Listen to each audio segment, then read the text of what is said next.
हाय सांग मैंने जय Jagannath Odia web developer YouTube channel को आपण बहुत बहुत स्वागत।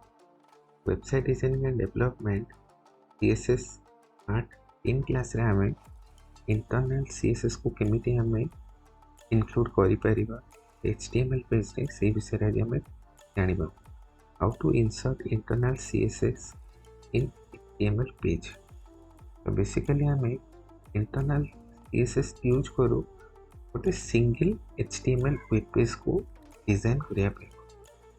तो यार आउटपुट केमती कौन आसो आपको कौटी इंक्लूड करने पड़ो ये सब डिटेल वीडियो रे मुझे आपको जनइबी सागर मैं एग्जांपल करके भी देखेबी। ता पूर्व आम जाना Odia web developer YouTube channel रे डेली बेसिस रे कौन कौन वीडियो अपलोड करा जाए और कहा पर को वीडियो आप फॉलो करेंगे से विषय में आज आपको भी जनइबी।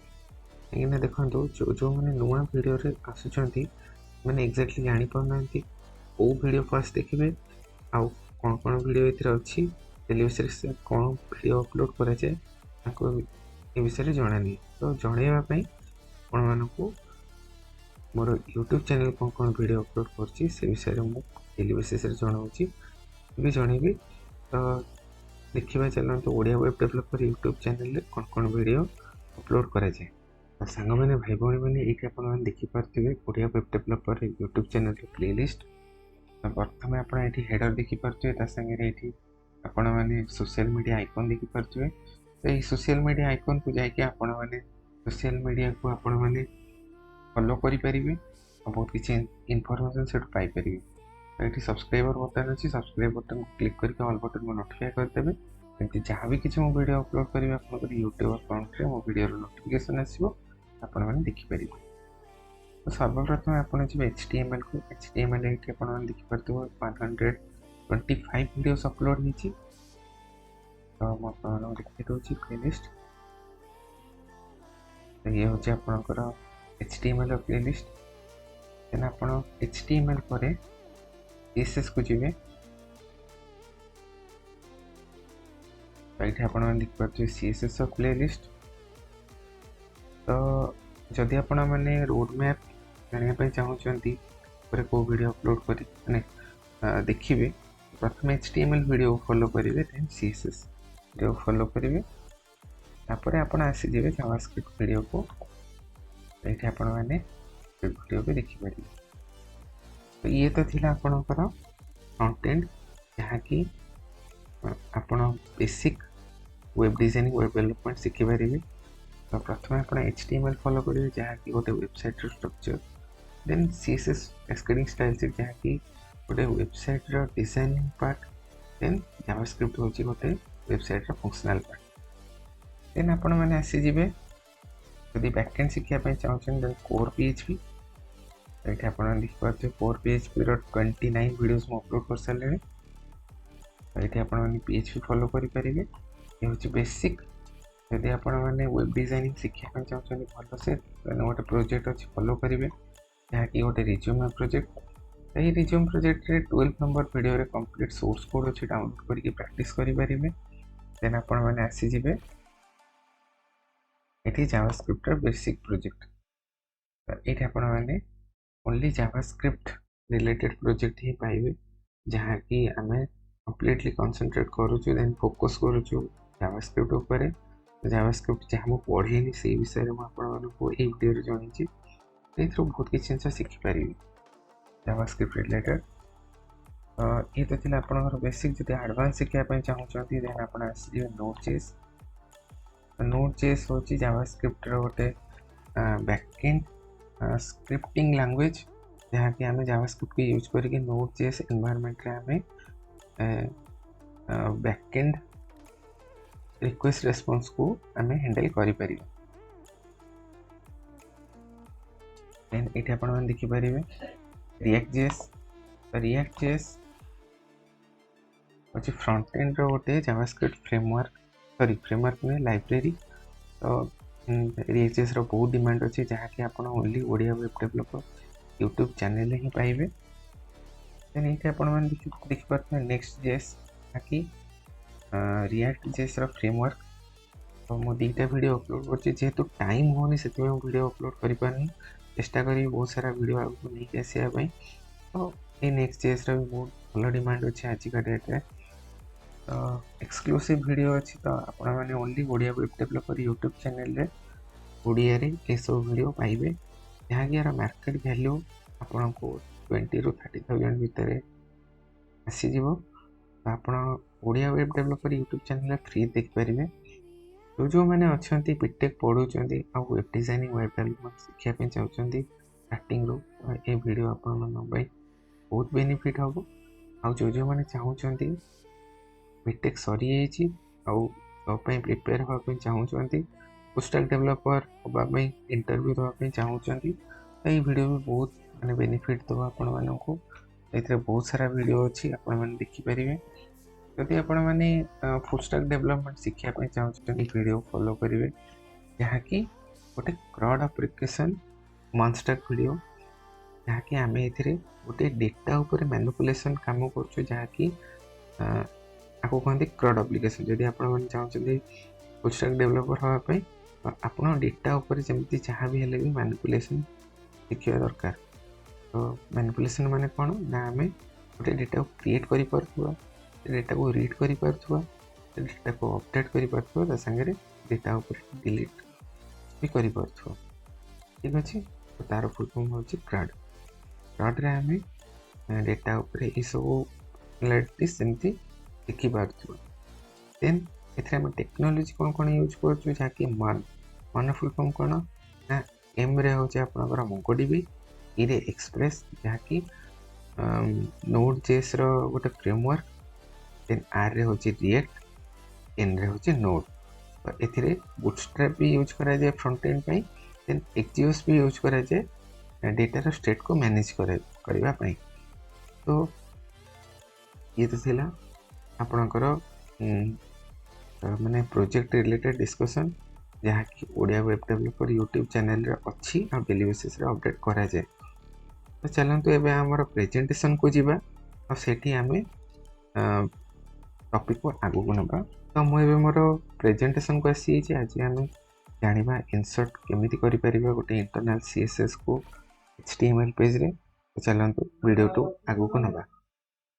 तो ये आपण मैंने देखि पारथि तीन प्रकार आम CSS विषय लास्ट क्लास जानी लास्ट क्लास इनलाइन CSS विषय जानी आज आम इंटरनल CSS विषय जाना तो इंटरनल CSS कौन an internal style sheet used if one single HTML page has a unique style यदि आम गोटे सिंगल पेज रे आम यूनिक स्टाइल देवाई चाहूचे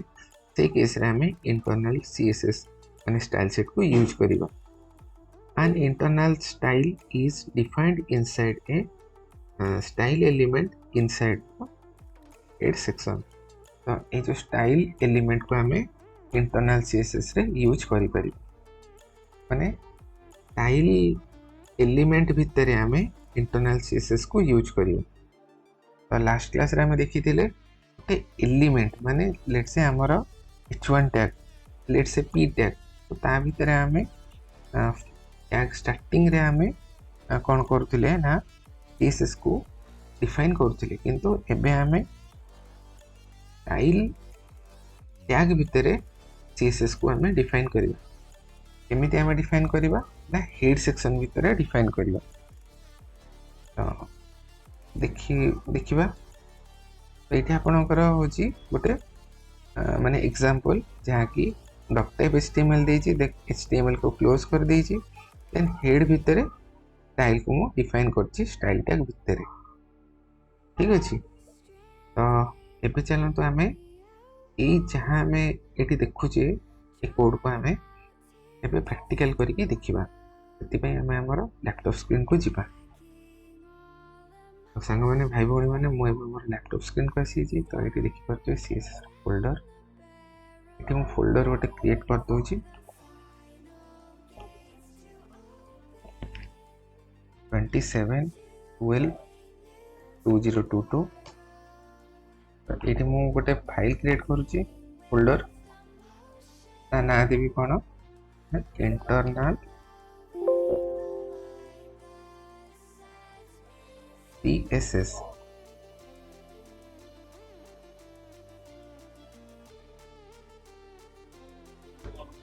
इंटरनल CSS ओपन करिकी ओपन विथ कोड एडिटर करी तो गोटे फाइल गोटे क्रिएट करी जार ना देवी index.html प्रथम मु कौन करी ना डॉक टाइप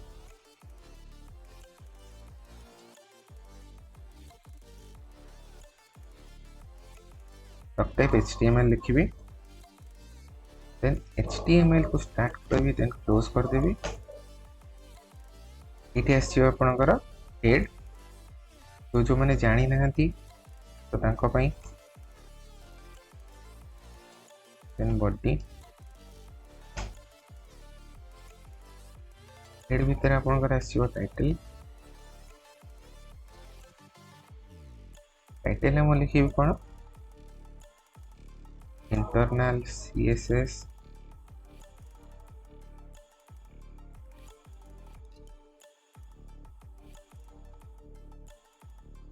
ये आम स्टाइल डिफाइन करवा स्टाइल डिफाइन करने पूर्व हमको ये किसी लिखापी पड़ो प्रथम कौन कर H1 टैग भीतर लिखुची मु दिस इज ए हेडिंग तापर P टैग भीतर मु लिखुची this is a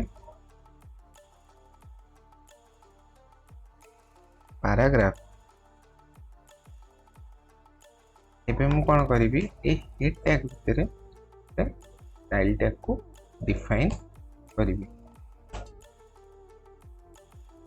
style tag भीतर मु कौन लिखी लेट्स से एबे हमें हमर लाइव सर्वर ओपन करके देखिबा केमिति यार आउटपुट आसुची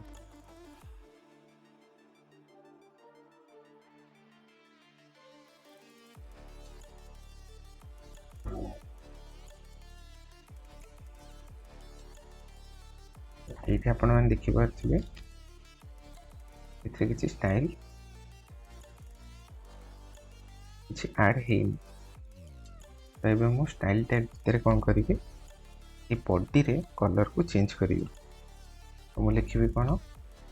बॉडी टैग रे मत कलर को चेंज करिया पई मु लिखी कौन बॉडी स्टाइल भीतर बॉडी लिखले बैकग्राउंड कलर लाइन ये आप देखी पारे बैकग्राउंड कलर चेंज हो जाए तो मुझे H1 रे देवी कौन लेट्स से H1 रे मु देवी colour maroon font colour change करिया पई मेरून कलर चेंज हो पैराग्राफ रे मु कलर देवी